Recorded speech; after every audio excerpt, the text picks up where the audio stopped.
Blog Talk Radio, the world's largest online radio network. Well, I hope you're right. I really do. And, I'm the same way. I don't know exactly what they are. I've had some sightings, but I don't know who or if anybody's driving those things. I just know what I've seen, and I know that it's nothing that I've ever seen come off of an airport runway. So, they don't move like no airplanes. So, something's going on. I don't know exactly what. I don't know where they come from. For all we know, there could be some kind of bases on Mars or bases on the moon, and maybe they're close, but I tend to think sometimes that maybe they can open up portals. And I agree with you with the Bigfoot thing as well. I've had Bigfoot experts on this show, and they'll listen to the idea that Bigfoot and UFOs might be related, but they really don't want to go down that road. And, I think it's something that has to be looked at. If you're going to look at Bigfoot as being a real phenomenon, you have to look at the connection with UFOs. Well, once again, it's percentage-wise, it's probably very, very small from what we know, but there's probably a lot more cases out there that we're unaware of because a lot of investigators are not sharing that information. And just from what I've been getting since the 70s and even more recent years, it's an ongoing phenomenon, and it goes on all around the world. And once again, I'll stress, most UFOs are not seen with Bigfoot. Most Bigfoot are not seen with UFOs. But there are some well-documented cases where they do coexist. What that relationship is, I have no idea. And, hopefully someday we may have more information on this. And, as you were mentioning, yourself are just skeptical of Bigfoot sightings. Well, most witnesses would never have believed that these things existed till they had an own experience. And believe me, I've interviewed people, and I know people I've kept in touch with for years after their experience. And some of these people their lives have been completely changed and affected by what they saw. Because even today, some of these people still can't accept what they actually saw and experienced. And I'll give you one somewhat interesting case. It was one of the cases from the 73 outbreak of a fellow. His name was Chester Yothers. And Chester was a retired coal miner. And Chester was a really big, outspoken non-believer in Bigfoot at the time. He heard about it in the newspapers. And the night of this event, this was going back to Labor Day of 73, he lived out in Whitney, out in the rural area outside of Latrobe, Pennsylvania. And not far from the Chestnut Ridge, where a lot of Bigfoot sightings have been going on. Chester did not believe in Bigfoot whatsoever. And when he saw it in the paper that evening, he and his wife and neighbors were sitting on their patio, and he was calling out loud, "Come on, Bigfoot, I want to see you," and making fun of it. And several hours later, he would. About 4:30 in the morning, he hears this big thump against his mobile home. And he thought it was somebody trying to break it to the garage behind his house. We had a nice antique car. So he kept the light out, looked out the window, and here right in front of him, just a few feet away on his patio, here's this huge creature with its back towards him, towering way up over the house trailer. And he ran over, woke up his wife. He said, "You want to see this thing they call that Bigfoot? It's outside." And she looked and started, "Oh, my God, oh, my God." And they kept the lights out, and he made his way over to the phone, bumped into the wall on the way over, and he said between his emphysema and his excitement, he could barely talk. So he dialed the O for the operator for an emergency, and she dialed him into the state police. And he told him what had been there, what was going on. So they dispatched three troop cars and 6 troopers out there that morning. The investigating officer called me from the scene. I was listening to it over the police radio, and they were giving a detailed description of what had happened. And the sergeant was trying to keep it off the air so everybody else wouldn't hear what was going on. And he had cut his grass the night before, so there was a whole series of fresh footprints in the fresh cut grass that went across his patio, and they followed it for an area. And the state police were well convinced that something had been there. He and his wife were so upset and frightened, they actually packed their clothes and left her for a short time. And they weren't the only ones that did that. I mean, there were other cases where people were so shocked that they just wanted to leave their homes temporarily. They were so frightened. Wow. Yeah, that's a very, very interesting. Well, you've got a lot of them. I would love to go on some of these investigations one of these days if I could ever get the time. I always was hoping that maybe something would crash, in my yard here, so it would be really convenient for me. But that's not happened yet, Stan. Hang on, we got to take one more short break, and then you and I will come back and finish up, and I'll let you go wherever you like and get out any information that you'd like to get out to the listeners. And again, folks, there's still some time. I see plenty of you on the phone lines, but if you want on, if you have a question, 347-989-1012. I'm Michael Vera. This is Late Night in the Midlands on the LNM Radio Network. We do cover everything, but for a while we were restricted on some things, and now we're not. And, I wouldn't have it any other way. But maybe I'll talk about that a few minutes before I end the program tonight.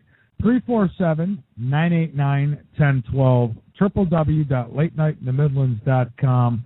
That is the website. Go on, become a member, be informed, and getting some great emails here from some of the listeners, and I thank you for that. I really do. Let's get back to it with Stan Gordon. Stan, okay, we've got about, another 15 minutes to go here. Anything that we haven't hit on that you'd like to discuss? Maybe another big story that you'd like to share with us, or anything that you want to get into? You're more than welcome. Well, you had mentioned about UFO crashes, and of course the reason I really got involved in this field is because I started investigating the Pittsburgh UFO crash basically the day it happened. And I've been working on that case ever since, and it was that case that started me out to go out in the field to do investigations back in 1965. And even today I'm still getting some information on the case, and the case has received the international interest, and it happened only about 12 miles from where I live here in Greensburg, Pennsylvania. And it was a truly interesting case, regardless of what the object was, and fascinating story. December 9th, 1965, and how I got involved, I was, that evening I was tuning into KDK Radio in Pittsburgh because on the Contact Talk radio show, they had a guest who was Frank Edwards, who had written some books on strange happenings. I was tuning in to listen to Frank Edwards, and what I found out was that basically the whole program was focusing on this multiple reports coming in, this flaming object that had been seen over a widespread area from the tip of Ontario, Canada, over Michigan and Ohio and into Pennsylvania, and many reports over the greater Pittsburgh area late that afternoon, about 4:47 p.m. And initially, some of the thoughts were that an airplane had exploded in the sky. And but anyhow, as reports were coming in, whatever that object was, it tracked from the Pittsburgh area out into Westmoreland County over the city of Greensburg, where I live, and fell into this wooded ravine in Mount Pleasant Township near Kecksburg, Pennsylvania. And that evening, it got more and more interesting. It was the number one news story. It was being broadcast all over the area on radio and TV. They were breaking in our local TV with live reports that the military was now arriving in the small farming community to conduct a search for an unidentified flying object. And it was just an intriguing night. I was 16 when it happened, wasn't driving yet, had no way to get out there, and I waited the newspapers the next day to see if there would be anything in the paper. It was the headline story in all the local Pittsburgh area papers. It was hitting all the newswire service from AP and UPI across the country, and interesting story. And the next day, the headlines in the local Greensburg Tribune Review was Army ropes off area, unidentified flying object falls near Kecksburg. And then the later edition, had a number of stories, and one of the stories was searchers failed to find object. That story went on to say that there was a search, but absolutely nothing was found, and that officially people had seen a bright meteor in the sky. They had been mistaken. Nothing had fallen to the ground. And that's officially where it stands today. Well, there was very little information initially on this case, and I began to try to find out what I could at that time. There was not much. One thing I did find out was that a lot of people around the area said they had seen a large military flatbed tractor-trailer truck carrying a large tarp object away from the area late that night, actually early the next morning. Of course, that wasn't in the newspapers. But I began to look into it, and over a period of months and years, I began to get a lot of input on the case from people who were involved, from like friends and neighbors and relatives of people who were involved. And during the 1980s, we got a lot of information which suggested that there was a lot to this story that nobody ever knew about. Anyhow, just to make the story short, what we now know is this. This object came in from the greater Pittsburgh area, moved roughly southeast into Westmoreland County over Greensburg. This thing is tracking out the main road out Route 30 east, but it makes a turn to the south. And it's seen sequentially by all these different people, these little farming communities out there, as it continues to move out towards the mountains near Laurelville. And out there's other witnesses. This thing kind of hesitated, made a turn, began to come back towards Kecksburg, made another turn, and dropped down into the woods. But those people who saw it get down said it didn't come down like a reentry of space debris or a meteor. It didn't come down at a high rate of speed. It came down moderately slow, almost like it was making a controlled landing. And right after it fell, there was a column of blue smoke and dust that went up, and it dissipated very quickly. What we also now know is that a number of independent people went down into the woods after it fell, and they came across this large metallic acorn-shaped object semi-buried in the ground. They estimate this thing was 10 to 12 feet or more in length, about 8 to 10 feet in diameter. At the back, the raised-up part, like on the back of the acorn, there were these raised-up markings that looked more like symbols than writing. And one witness, Jim Romansky, who was later involved as a fireman, who came in to assist from the initial reports of a possible downed aircraft in that area. After hearing on the radio as part of the search team, this other team had found the object, he and others hurried over down in this wooded ravine, standing on a little bank and looking down at this object that looked like it was in a trench semi-buried in the ground. And he said the best way to describe it, it looked like somebody took liquid metal, kind of an off-gold bronze color, an odd-looking gold color, and it looked as somebody put liquid metal into an acorn-shaped mold. But there were no weld marks, no rivets, no seams, no fuselage on it. It was just one solid piece of metal. And luckily, because of his background, he was somewhat familiar with Russian or Cyrillic, and he said, that's not what it was. He said, this is more like symbols. And over the years, he went to the library and looked up different types of ancient languages and the drawings, and he said the closest thing he could see was ancient Egyptian hieroglyphics. But anyhow, we could talk for days and days about Kecksburg. In 1990, before we did the season premiere for the Unsolved Mystery Show on this case, a man contacted me, and he told me that he was a part of the Air Force security team that guarded the object when it came in the early morning hours of December 10th at Lockbourne Air Force Base outside of Columbus, Ohio. And he and another person later confirmed it independently. They brought this thing in from the back gate. They backed this thing up into a hangar, the flatbed with the tarpaulin-covered object, and they set up a security perimeter. And they would give a shoot-to-kill order to anybody who approached that hangar without the proper authorization. And he said he wasn't on that team that long, and he heard later that it continued on to Wright-Patterson Air Force Base near Fairborn, Ohio. Now, we even know what building they took it to. It was not the hangar 18 you hear about. It was another building off the base. Now, where is that today? Of course, we have no idea. And we have no doubt that the military did recover this object. And, you know, we question after so many years, why won't they just tell the public the truth about what they found? That's right. They're going to keep covering it up until one day they're not going to be able to. I mean, look at the Phoenix Lights. You look at that whole phenomena there. I mean, how many thousands of people seen this huge craft going overhead, and yet they still dismiss it and try to say it's flares. They just really think people are stupid. Right. And let me tell you, we had a case in Pennsylvania in 1992, which was considerably more detailed than the Phoenix Light cases. I mean, this happened over a major city of Williamsport, Pennsylvania. I mean, it made a lot of news for days locally, and surprisingly, it never made the national news. And this involved multitudes of eyewitnesses. This was one or more craft, like a big triangular or boomerang-shaped object, solid metallic object.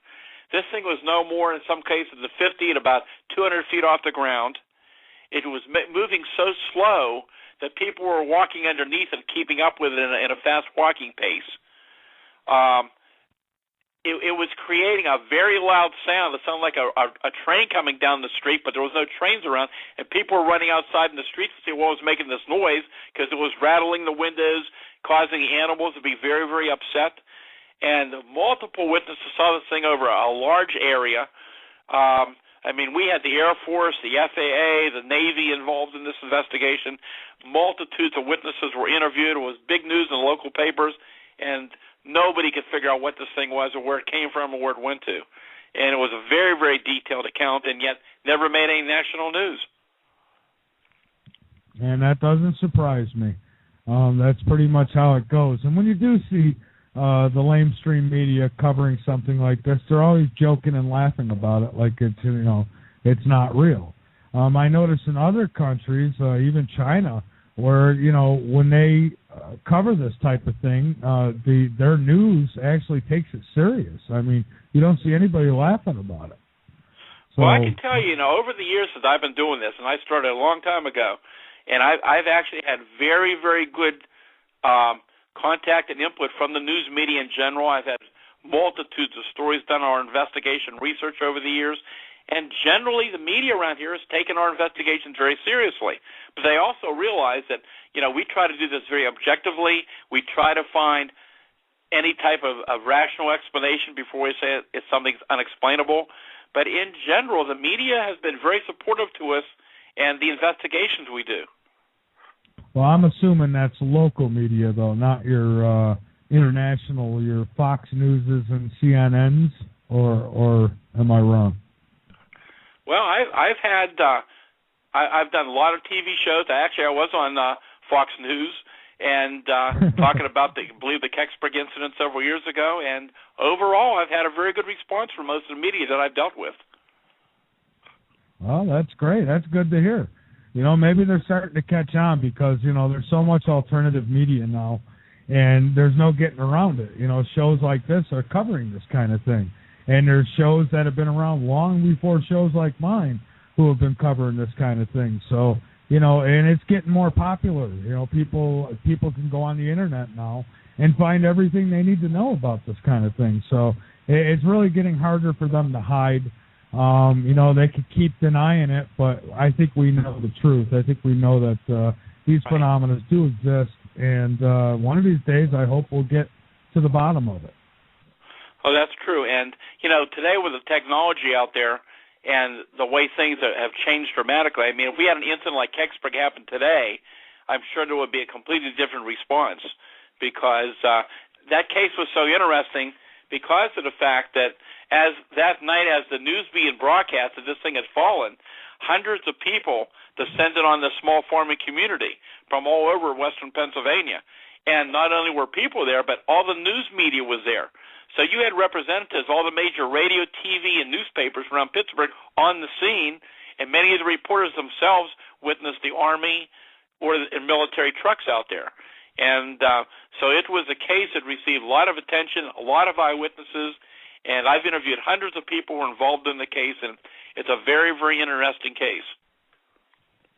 Absolutely. Well, we're getting down towards the end here, Stan. Any information that you'd like to give out, by all means, go right ahead. And I want to thank you so much for being a guest again tonight here on Late Night in the Midlands. It's always a pleasure to have you, and you do fantastic work, and very detailed at that. I do appreciate it. Well, thank you very much. Yeah, once again, I'd like to remind people, if they want to check the latest sightings and information on what's going on, they can get on my website at stangordon.info. If they want to pick up a copy of the Silent Invasion book, which I think they'll find is just fascinating with those strange cases in it, and also Really Mysterious Pennsylvania. And I also produced an award-winning documentary on the Kecksburg crash called Pittsburgh, The Untold Story, which is also available on DVD through my website. So if they're interested, they can go to my website, and books are also available at Amazon. Okay, great. Well, you're linked up over on LateNightInTheMidlands.com, and you have been since the last time you were on. So I want to thank you so much, and hope you'll keep up the good work, and looking forward to talking to you again in the near future. Maybe not so long in between visits next time. Well, we appreciate you having me on, and we enjoyed doing the program. All right. Thank you so much, Stan. I do appreciate it, and have a great night. All right, everybody, that's Stan Gordon, and again, we've got him linked up over on LateNightInTheMidlands.com. Just click on today's event. That's the easiest way to get to his website if you didn't catch it on the air here, and just link right over. He's got a lot of great information over there, so go ahead and check it out. And well, I guess we're getting near the end here, so there's a few things I'd like to address before I end the show tonight, and that is that as far as the radio inserts thing went, I didn't have a plan all along to just up and run from radio inserts. I did give them an opportunity to see things a little more my way, and they didn't want to. When I say they, I'm talking about Glenn Kennedy and Jeff Osborne. They are the faces behind inserts, and I've done everything that I could for them, and they've been helpful to me too. Up until about these last 5 months, it's just gotten more and more hectic. I like to cover whatever I choose to cover, and I just don't like any control on that. And I don't wish them any harm. I don't wish the worst on them, although I see that some of the smack talk is already going on, and all that's going to result in is me putting out an article on the truth, the whole truth, and nothing but the truth, because if there's one thing I can stand behind, and I will stand behind it, is that I could be called a lot of things, but one thing you can never call me is dishonest. I've always tell the truth, even if it hurts. And you can ask Autumn that, and she'll tell you herself. If she wants to know if she looks fat in a dress or if something don't look right, she won't ask me if she don't want the truth, because I will give the truth. And I think that's what stands out most in my character, is that I'm honest. And I'm a bit stubborn. I don't like to be told what to do. When you say we're partners, well, partners agree on things. Partners don't just accept another person's decisions, and that is the big problem. That's where it went wrong. And I did ask Glenn if we could discuss the direction that they were taking us in, and it was, I was told that there's nothing to talk about. It's coming from God. So, and how can you argue with God? So I'm not going to argue with God. I'm just going to do my own thing, and that's what it's come down to. And I'm sure there's going to be a lot of mudslinging here, which I try to avoid. And if he wants to share some emails that I've sent him, he's more than he's more than welcome to do so. And those emails will clearly show that I said, listen, I'd like to walk away from this as friends. I would like to, just go our separate ways in peace. But, some people just don't like the peaceful approach. And, I do. I'd rather have it that way. But when I'm attacked, I'm like a wild animal in the woods. You corner me, and I'm going to come out clawing, and I'm going to tell the truth. And I hope it don't come to that. I'd like to just say they're going in a different direction than me, and I chose not to go, and that's the bottom line on it. But if I have to get into detail, I will, and I don't want to. I really don't. That's not my intentions. But as far as God goes, I have God in my heart. I believe in God. I believe in Jesus. That's my beliefs. That doesn't mean that I insist that you believe that too, or you can't come on my program, or you believe that too, or you can't listen to my program. And if you don't believe what I believe, you're nothing but trash. That's not how I do things. That's not how you run a radio show. That's not how, I mean, you know, the biggest thing for a show like mine is the support of the listeners. That's big.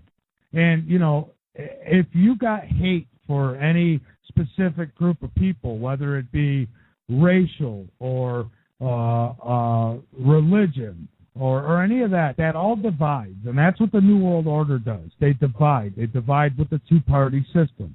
They divide with the hatred. Oh, you know, I had somebody call in one night, and again, it was one of Glenn's people who called in and said all Muslims are Satanists.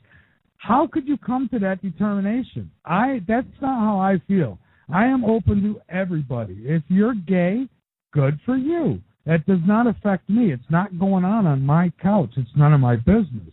If you don't believe in God, that's between you and God. That's none of my business. I don't care what you believe.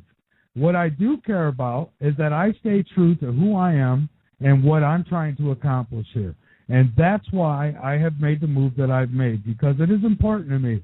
And when my wife is attacked, there is no man, no woman, no beast, no alien, no UFO, no religion, no two-party system that is going to come in between me and my family. And that's just the bottom line. That's it. So, you know, I know that there's going to be some of these groupies that are going to come out and say, oh, you did him wrong, you did, you know. But, you know, let's face it. You know, I'm prepared, if I have to put the truth out, put it right out there for everybody to see, to read themselves. And after that, if you can't see why I did what I did, well, then you probably belong over there with that guy. But, you know, I didn't want to attack. I always thought of Glenn as a good friend. I've gotten complaints throughout the last couple of years, continuously got complaints, and I defended this man. I defended him. I've had arguments with Autumn, defending him. I've had arguments with Crystal, defending him. I've had arguments with listeners. And, you know, and then it comes down to, you know, what can I say? I try to see the best in everybody. I don't think Glenn's a bad guy. I really don't. I just think that he's misguided. And I think that the direction he's going in, I don't know. I guess there's some people who are going to follow that, and good luck to you. But for me, I love everybody. I love the world. I love God. I love every race. I love every country. I don't think anybody deserves to die. God put us all here. We all deserve to live in harmony, and we all deserve to work together, and we all deserve another chance. So, you know, it is what it is. And for those who are taking sides, you know, hey, I can't stop you from doing that. All I could say is that I've been true to my word. I've worked hard every night. I put in about 16 hours a day, and that is absolutely no lie. It's about 16 hours a day into this show, and I do it because I believe in it. I believe in the truth.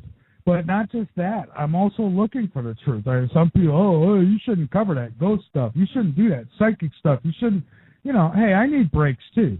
You know, talking about how the New World Order is and the boogeyman's coming to get us. I mean, yes, it's true, but it's not something I want to go to bed thinking about every single night. So I like to switch around and cover different topics. And that's who I am. That's what I am. And that's what Late Night in the Midlands is all about. So with that being said, I want to say love and blessings to each and every one of you, wherever it is you may be, around the globe, in the chat room, or on the phone lines. I want to thank you all for listening tonight, and I hope you'll join me back here again tomorrow night here on the LNM Radio Network. And with that being said, I'm Michael Vera. This has been a broadcast of Late Night in the Midlands. Keep your ears posted to this program. You never know what you might learn. Most of all, keep those eyes posted to the sky, because you never know what you might see. Well, with that, everybody, again, I thank you so much, and good night. Blog Talk Radio, where millions of hosts and listeners gather.